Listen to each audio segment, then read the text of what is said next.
সমাজ ও রাষ্ট্রকে উন্নতির শিখরে নিতে পারে মা বাবা এবং ভালো শিক্ষক, বললেন জেলা প্রশাসক ডক্টর মোহাম্মদ আব্দুল সালাম। নড়াইল থেকে মোহাম্মদ আজিজুর বিশ্বাসের পাঠানো তথ্য ভিডিও চিত্রে বিস্তারিত। ঋণ নিয়ে স্বাবলম্বী হয়ে আর কখনো ঋণ গ্রহণ করবেন না। সম্পদ নিয়ে কেউ কবরে যাবে না। ছাড় দেওয়ার মন মানসিকতা রাখুন। সমাজ ও রাষ্ট্রকে উন্নতির শিখরে নিতে পারে মা বাবা ও ভালো শিক্ষক। সন্তানকে এমনভাবে তৈরি করবেন না যে মৃত্যুর পরে দোয়া করার কেউ থাকবে না। সোমবার 22 ডিসেম্বর বেলা 11:30টায় পল্লী সঞ্চয় ব্যাংক লোহাগাড়া উপজেলা শাখার আয়োজনে কাশীপুর ইউনিয়নের ঈশানগাতি গ্রামে আমার বাড়ি আমার খামার সমিতির উঠান বৈঠক ও প্রকল্প পরিদর্শনকালে প্রধান অতিথির বক্তব্যে নড়াইলের জেলা প্রশাসক ডক্টর মোহাম্মদ আব্দুল সালাম উপরোক্ত কথা বলেন।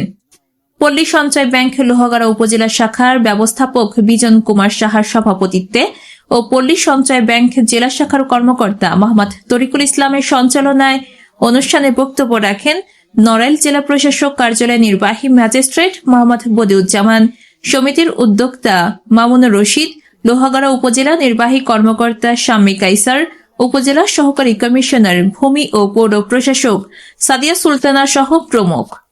সভা শেষে প্রধান অতিথি সহ অন্যান্য অতিথিবৃন্দ সমিতির উদ্যোক্তা মামুনুর রশিদের গরু ও লেয়ার মুরগির খামার পরিদর্শন করেন।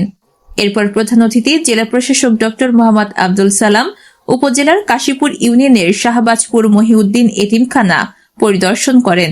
এ সময় তিনি এতিমখানার সার্বিক বিষয়ে খোঁজ নেন এবং এতিম শিক্ষার্থীদের সাথে কুশল বিনিময় করেন। সীমা আক্তার, গাংচিল টিভি, ডেস্ক রিপোর্ট।